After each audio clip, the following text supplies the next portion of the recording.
E se suas mensagens privadas não fossem tão privadas assim? Essa pergunta, ela toca exatamente na ferida mais sensível da nossa rotina moderna, né? Com certeza. Porque assim, nós passamos horas e horas todos os dias digitando, mandando áudio, compartilhando, tipo, detalhes super íntimos, senhas, problemas de trabalho, tudo através dessas telas de vidro, né? E fazemos isso com aquela convicção profunda de que tem um muro de concreto gigante nos protegendo. Exato, um muro invisível ali. Isso. Só que a grande questão, o que assusta, é descobrir quando esse muro, na verdade, é só uma cortina, sabe? Nossa, sim. E é por isso que a nossa investigação de hoje entra num território que, olha, afeta diretamente bilhões de pessoas, justamente porque a espessura desse muro acabou de mudar e quase ninguém percebeu.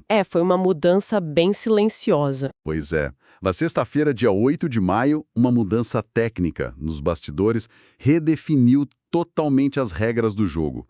A Meta desativou oficialmente aquele recurso opcional da criptografia, de ponta a ponta, para as mensagens diretas lá do Instagram.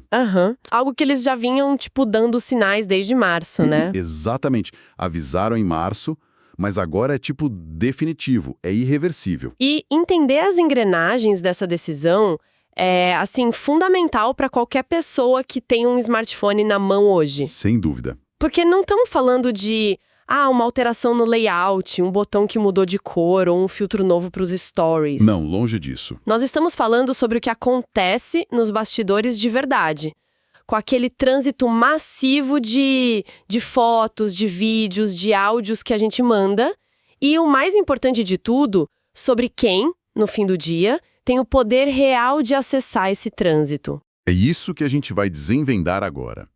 Nós vamos tirar as camadas dessa história ao longo da nossa análise de hoje. E antes de aprofundar no tema, se você curte conteúdo sobre tecnologia, ciência, notícias, já deixa o like e se inscreve no canal, porque toda semana tem episódios novos por aqui. É isso aí. Mas bom, para a gente começar a desenrolar esse fio, eu acho que nós precisamos dar um passo atrás, né? Olhar para a base técnica da coisa. O que exatamente nós perdemos com essa mudança?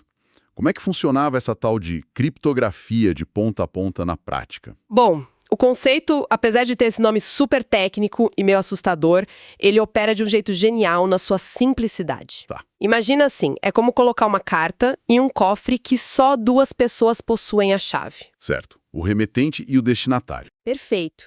Quem envia a mensagem, pega a informação, coloca lá dentro do cofre, tranca com a sua chave única e manda esse cofre viajar pelo mundo. Entendi. Esse pacote todo blindado passa pela internet afora.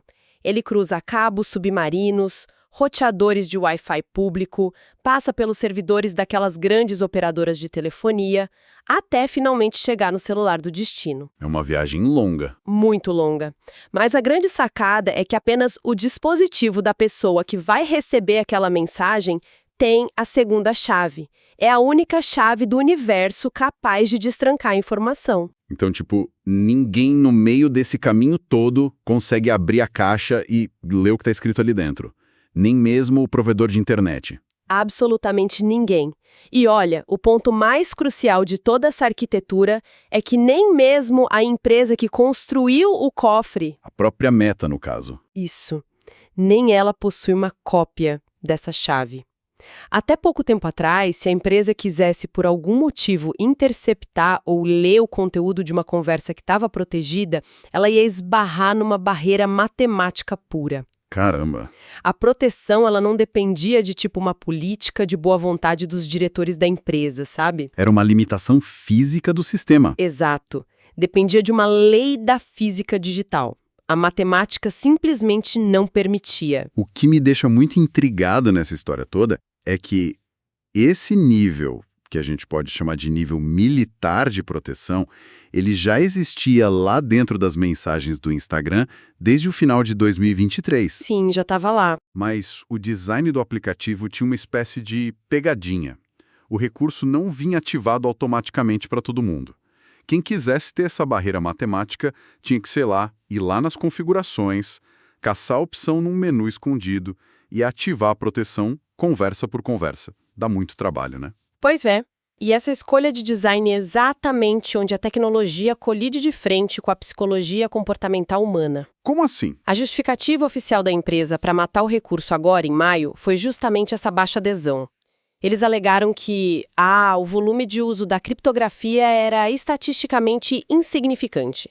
As pessoas não usavam. Mas espera um pouco, vamos ser críticos com esse argumento, né?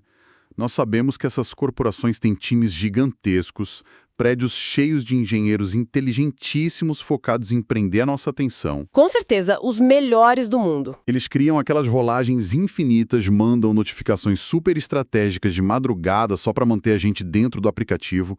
Então, é muito estranho pensar que, logo para a segurança, eles exijam um esforço manual tão grande. Tipo, se a proteção não é o padrão de fábrica, o usuário comum, um cidadão no dia a dia, ele simplesmente vai ignorar a opção, não vai? Ele vai ignorar solenemente. A impressão que eu tenho como usuário é que a privacidade digital virou uma negociação silenciosa.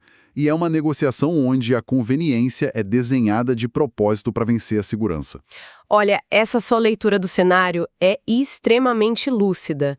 Tem um princípio fundamental na criação de qualquer aplicativo que a gente chama de fricção. Fricção? Fricção. Basicamente, fricção é qualquer obstáculo, qualquer botão a mais para clicar, qualquer tela extra que uma pessoa precisa passar para conseguir fazer alguma coisa. Ah, tá. Tipo, preencher um formulário gigante. Exatamente. O mercado de tecnologia sabe há décadas que a fricção afasta as pessoas. Se um aplicativo tem um botão de compra que exige, 3 cliques em vez de um só, as vendas despencam na hora. A pessoa tem preguiça, né? Muita. Então, se para ter segurança a pessoa precisa entrar em 3 menus escondidos, a imensa maioria da nossa sociedade, especialmente o pessoal que é menos instruído sobre riscos cibernéticos, jamais vai ativar isso. Nunca vão nem saber que existe. Pois é. Quando a plataforma escolhe de forma totalmente consciente não colocar a criptografia de ponta a ponta como padrão para todo mundo e transfere essa obrigação chata para o usuário, ela já prevê que a adesão vai ser quase zero. E para aquela minoria de pessoas que de fato ia lá e ativava o recurso, a orientação nas últimas semanas foi super drástica, né? Eles tiveram que exportar todos os dados, salvar os históricos manualmente antes que o recurso fosse desligado para sempre. Sim, senão iam perder tudo, o cofre ia sumir com as coisas dentro. O que nos joga direto para um novo normal. Se o Instagram pegou e aposentou de vez aquele cofre de 2 chaves, qual é o mecanismo que está embalando as nossas mensagens agora, hoje? Então, o aplicativo agora passou a operar com o que a gente no meio técnico chama de criptografia padrão. Que é diferente da ponta a ponte. Muito diferente. Ela também é conhecida como criptografia em trânsito. É um modelo de proteção centralizado.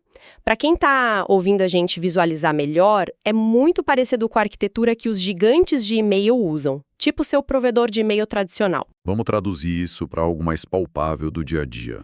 Como é que essa mudança técnica atua quando a gente envia um áudio desabafando com um amigo ou uma foto agora mesmo no direct? Bom, se no modelo antigo a sua mensagem viajava num cofre onde a empresa não tinha acesso de jeito nenhum, no modelo padrão de hoje é como guardar suas mensagens em um armário onde a empresa também possui a cópia da chave. Opa, então eles têm a chave agora. Sim. Veja bem, a viagem da sua mensagem pela internet ainda continua protegida contra pessoas de fora, contra terceiros. Tá, os hackers ali na rua. Isso. Se alguém tentar interceptar o seu pacote de dados enquanto a gente usa, o Wi-Fi aberto de uma padaria ou o Wi-Fi do saguão do aeroporto, esse invasor só vai ver um amontoado de códigos embaralhados, não vai entender nada. Mas, no exato momento em que essa mensagem chega lá nos servidores centrais da empresa, ela é armazenada nesse grande armário. E a Meta tem a chave mestre que abre todas as portas desse armário. Olha, o peso dessa mudança é colossal, porque na prática isso tira a nossa privacidade lá do campo da matemática incontestável e coloca no campo da política de regras da empresa, né? Exatamente, vira uma questão de confiança. Tecnicamente falando, a empresa agora passa a ter a capacidade real de varrer e ler as mensagens que a gente escreve, os áudios que a gente envia, sobre a nossa rotina, os vídeos que a gente compartilha de forma super privada. O poder técnico eles têm, com certeza. O sentimento que dá é um pouco claustrofóbico, para ser sincero. É como conversar em uma sala onde existe uma câmera desligada, mas totalmente pronta para ser ligada a qualquer segundo e sem que a gente perceba. Nossa, a analogia da câmera descreve perfeitamente a sensação. É exatamente isso. E claro, a grande dúvida que fica pipocando na nossa cabeça é o motivo por trás disso tudo, né? Sim, porque uma corporação gigantesca desse porte, que já suga volumes absurdos de dados sobre os nossos hábitos de navegação, sobre o que a gente curte, o tempo que a gente fica paralisado olhando para uma foto, porque eles precisam ativamente pegar a chave desse nosso armário privado. Essa é a pergunta de $1 milhão. E qual é a argumentação técnica deles oficial para manter essa tal câmera pronta para ser ligada? Pois é, o que eles dizem. Os pilares que sustentam essa decisão toda do ponto de vista da corporação são basicamente dois: o cumprimento de ordens judiciais e a moderação de conteúdo em larguíssima escala. Moderação. Sim. A gente precisa enxergar essas redes sociais não só como uns iconezinhos no celular, mas como verdadeiras cidades digitais. As plataformas funcionam como grandes cidades digitais cheias de regras invisíveis. Cidades bilionárias, né? Exato. E para manter a ordem nessas ruas públicas e privadas, a prefeitura da cidade, digamos assim, argumenta que precisa de acesso livre a todos os becos, o que inclui as nossas rotas de mensagens. Entendi. Com bilhões de mensagens trocadas a cada segundo, essa rede é usada para tudo na vida, desde organizar a festinha de aniversário do sobrinho, até orquestrar golpes financeiros milionários ou espalhar conteúdos que são severamente proibidos por lei. Faz sentido. Mas, assim, parando para pensar, não é perigoso a gente simplesmente comprar esse argumento como se fosse a única verdade absoluta? É um ponto muito válido. Porque eu entendo, é óbvio, a urgência de combater crimes e fraudes na internet. Mas a partir do momento em que a empresa cria essa chave mestre para acessar tudo, ela não está, de forma automática, criando um ponto central de falha? É um calcanhar de Aquiles, né? Isso. Se existe uma porta dos fundos que foi construída lá para atender uma ordem de um juiz legítimo aqui no nosso país, essa mesma porta não pode acabar sendo forçada por governos de regimes autoritários em países que não têm liberdade de expressão. Ou até mesmo, sei lá, por funcionários mal intencionados lá dentro. Olha, você tocou numa das tensões éticas mais antigas e mais difíceis de resolver da cibersegurança inteira. E o seu ponto é tecnicamente irrefutável. É uma porta, né? É uma porta. A matemática do sistema não sabe diferenciar, tipo, o que é um mandado de busca legítimo de um juiz democrático do que é uma invasão feita por um hacker patrocinado por um ditador. A porta não julga quem está passando. A porta só abre. Uma porta dos fundos é, pela própria definição, uma vulnerabilidade. Se ela existe em algum lugar do código, ela pode ser descoberta e pode ser explorada por alguém ruim. E por que as empresas assumem esse risco tão grande? Porque as gigantes da tecnologia sofrem uma pressão absurda, esmagadora mesmo, de governos do mundo todo. Sem a cópia dessa chave, a empresa fica literalmente cega perante a justiça. Eles não têm o que entregar, né? Exato. Imagina uma investigação policial super grave de sequestro, por exemplo. O juiz pede os dados da conta. Se o sistema for ponta a ponta, a única resposta que a empresa pode dar é: olha, desculpa, mas nós não temos como ler isso. E a polícia fica de mãos atadas. Fica! Agora, com esse novo sistema de chave mestre, eles recuperam a capacidade técnica de colaborar com a polícia.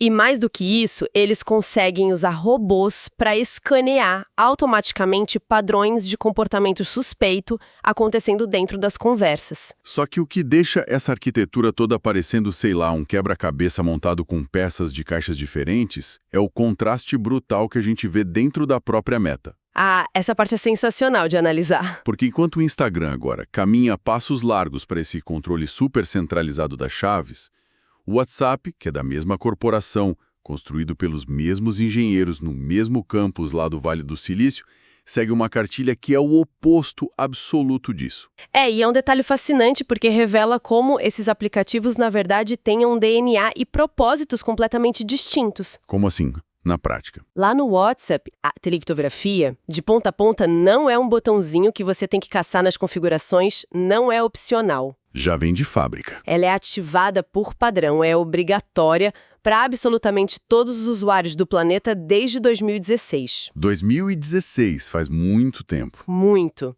Lá, aquele cofre de 2 chaves que a gente falou no começo é a única realidade que existe. Serve para mensagem de texto, imagem, chamadas de vídeo. A empresa simplesmente não possui a chave mestre do WhatsApp. Mas deixa eu tentar montar esse quadro na minha cabeça. Porque a mesma diretoria, o mesmo CEO, aplicaria lógicas de privacidade mas tão opostas para 2 aplicativos que, no fim das contas, servem para a mesma coisa. Fazer as pessoas conversarem. A resposta mora lá na origem, no nascimento da ferramenta. O WhatsApp ele foi inventado lá atrás para ser o substituto definitivo do SMS. Lembra daquela mensagem de texto antiga, caríssima das operadoras? Nossa, lembro, a gente pagava por cada letrinha quase. Isso. A identidade inteira do WhatsApp está atrelada ao nosso número de telefone pessoal. É uma comunicação que nasceu essencialmente privada, focada na interação direta de uma pessoa real com outra pessoa real. Tipo o telefone da nossa casa. Exato. A plataforma inteira foi arquitetada desde o dia 1 com um túnel fechado. Entendo. E o Instagram, por outro lado, ele carrega uma alma meio que de vitrine de loja, né? Vitrine pura. O Instagram nasceu e cresceu para ser uma gigantesca praça pública. O ecossistema ali gira todo em torno da visibilidade. De aparecer. O foco são os influenciadores, as grandes marcas vendendo produtos, aqueles vídeos curtos que viralizam para milhões de desconhecidos numa tarde. As mensagens diretas ali, o direct, surgiram quase como um puxadinho, sabe? Uma forma de só reagir aos stories. Perfeito, uma forma de reagir a um conteúdo que já era público. E como a plataforma precisa moderar agressivamente essa praça pública para manter o ambiente limpo e deixar os anunciantes confortáveis para botar dinheiro ali, Eles precisam ler tudo. eles precisam que as ferramentas de vigilância e moderação também se estendam para as conversas que nascem a partir desses conteúdos. E tem outro fator técnico que eu fico pensando também, que é a multiplicidade de telas. Ah, com certeza. Porque, tipo, a gente abre o Instagram no computador da firma, aí depois pega o celular no ônibus, depois abre no tablet em casa, e as mensagens estão todas lá, carregando quase instantaneamente a partir da nuvem. Sincronizar aquelas chaves matemáticas de segurança em 3, 4 aparelhos ao mesmo tempo deve ser um pesadelo absurdo para a engenharia, não é? Nossa, é um desafio arquitetônico monumental. É muito difícil. Quando a mensagem fica armazenada, bonitinha, lá no armário central da empresa, é infinitamente mais rápido, mais fluido entregar essa informação para qualquer aparelho onde você colocar seu login e senha. A conveniência cobra o seu preço, então. Exatamente. A conveniência de uso exige um pedágio pesado, e esse pedágio a gente paga com a flexibilização da nossa privacidade. Isso cria, assim, um nó gigantesco na percepção de segurança de quem está segurando o celular o dia todo. Porque as pessoas, elas confiam cegamente na marca grande. A gente agrupa todos esses aplicativos do mesmo dono na mesma pastinha na tela inicial do celular, né? E a gente simplesmente assume que estamos abrigados sobre o mesmo nível militar de proteção em todos eles. É um erro muito comum. A maioria esmagadora da população não faz a menor ideia de que as leis da física digital mudam de forma drástica dependendo de qual ícone colorido você toca na tela. Mudam completamente as regras do jogo. E é bem aqui que a nossa análise de hoje precisa dar uma guinada muito importante, um alerta mesmo. Como assim? Pensa comigo. Se a Meta agora tem a chave mestre lá do armário do Instagram, isso significa que a barreira que nos protege não é mais a matemática cega e invencível da criptografia. A nossa única barreira de proteção agora passou a ser a nossa simples senha de acesso. Nossa, é verdade. Se alguém tiver a senha... Já era. E é exatamente nesse ponto que entra um terror absoluto que foi revelado por uma investigação muito recente. Que é uma transição fundamental de perspectiva, né? Porque quando o cofre deixa de ser inviolável por padrão, o foco principal do perigo acaba saindo lá dos servidores blindados das gigantes de tecnologia e vem direto para os nossos hábitos diários. Exatamente. O problema passa a ser o usuário. E a gente sabe que a realidade do oceano aberto da internet costuma ser bastante tempestuosa para nós usuários comuns. Muito tempestuosa. E olha, a prova real dessa tempestade veio através da Cyber News, que é um órgão independente de pesquisadores de segurança. Eles descobriram um vazamento de proporções tão colossais que, francamente, redefiniu o que a gente considera um mega vazamento hoje em dia. Foi assustador. Eles expuseram a existência de um pacote gigante circulando livremente pelas sombras da internet. E esse pacote tinha nada menos que 16 bilhões de registros e credenciais vazadas. A escala desse número, 16 bilhões, ela meio que desafia a nossa compreensão, sabe? É difícil de imaginar. É muita coisa. 16 bilhões de registros equivalem a, 2 credenciais ou senhas expostas para cada ser humano vivo no planeta Terra hoje. Meu Deus! E o pior é que não foi um evento isolado, um ataque só, certo? Não, de forma alguma. A pesquisa da Cybernews mostrou que aquilo eram, na verdade, uns 30 conjuntos de dados diferentes que foram agrupados num superarquivo.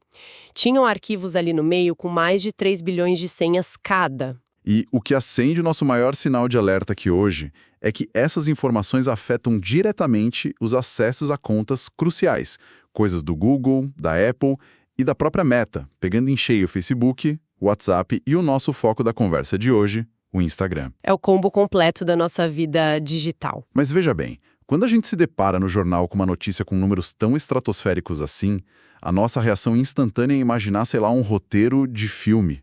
A gente imagina que um grupo de cibercriminosos supermascarados invadiu servidores hiperblindados lá do Vale do Silício e roubou tudo. Essa é bem a imagem que Hollywood ensinou a gente a projetar, né? A ideia daquele hacker encapuzado em um porão que digita furiosamente no teclado até derrubar os escudos impenetráveis da corporação. Aquela tela preta, cheia de código verde caindo. Isso, bem Matrix. Mas a mecânica real do crime cibernético moderno é muito mais pragmática. Eles focam no caminho de menor resistência. Que somos nós, no caso. Exato. Especialistas e peritos do mundo todo sabem que hoje em dia é praticamente impossível penetrar de forma direta na infraestrutura central dessas gigantes. Eles são muito protegidos. Demais. As defesas corporativas, o isolamento dos dados lá dentro, a monitoria constante, é tudo de nível bélico, custa bilhões de dólares. Ninguém entra pela porta da frente do servidor deles assim, do nada. Então, fica a grande dúvida. De onde brotam 16 bilhões de credenciais? Como é que as nossas senhas saem dos nossos bolsos e vão parar nesse pacotão de dados circulando livre na rede? É que o vazamento não acontece lá no núcleo hiperseguro da empresa, ele ocorre nas extremidades da rede. Nas bordas. Isso. A extração massiva de dados acontece através do elo mais frágil e vulnerável de toda a internet: o comportamento dos próprios usuários. Nós mesmos entregamos o ouro. Basicamente. Esses megapacotes, que os especialistas costumam chamar de COMB, que é uma sigla em inglês para compilação de muitos vazamentos, eles são formados aos pouquinhos. Como um trabalho de formiguinha. Exato. Eles vão juntando informações roubadas através de golpes pelo celular, ou malwares que a gente baixa sem querer naqueles aplicativos de lanternas gratuitos que pedem acesso aos teclados. Ah, clássico golpe do aplicativo inútil. Pois é. Ou quando a gente conecta o celular naquelas redes de Wi-Fi falsas no shopping. Mas olha, o maior motor, o grande vilão desse desastre todo, atende por um nome muito específico: o reaproveitamento contínuo de senhas. Usar a mesma senha para tudo. Sim, o famoso 1, 2, 3, 4, 5, 6. Deixa eu ver se eu entendi a mecânica do ataque, então. Não é como se os hackers estivessem lá com dinamite arrombando a porta blindada do Banco Central. Não. É como se eles fossem de casa em casa, andando pelo nosso bairro durante a madrugada e simplesmente ficassem testando uma chave mestre que nós mesmos, os donos da casa, deixamos cair na calçada. Essa visualização captura de forma perfeita o método. O nome técnico para isso é credential stuffing, ou preenchimento de credenciais. Funciona mais ou menos assim. Uma pessoa comum vai lá e usa a mesma senha padrão para criar a conta no Instagram, a conta do e-mail do trabalho. E aí usa a mesma senha num site pequeno. Isso, usa a mesma senha num aplicativo local de entrega de comida do bairro dela ou num fórum antigo de discussão de videogame que ela acessava 10 anos atrás. Que não tem segurança nenhuma. Nenhuma. O fórum antigo de internet não tem a proteção bélica de uma corporação do Vale do Silício. Aí os invasores, que são espertos, atacam esse alvo pequenininho. Eles roubam o banco de dados fácil desse site antigo e encontram lá seu e-mail e a sua senha padrão. E a partir desse momento, as máquinas assumem o controle da operação. totalmente automatizado. O invasor joga esses milhares ou milhões de pares de e-mails e senhas roubadas em programas de computador, robôs, que começam a testar essa combinação simultaneamente nas portas dos lugares que importam de verdade. No Instagram, no Gmail, na conta da Apple, eles disparam milhões de tentativas por minuto. E como a senha está certa, A porta se abre.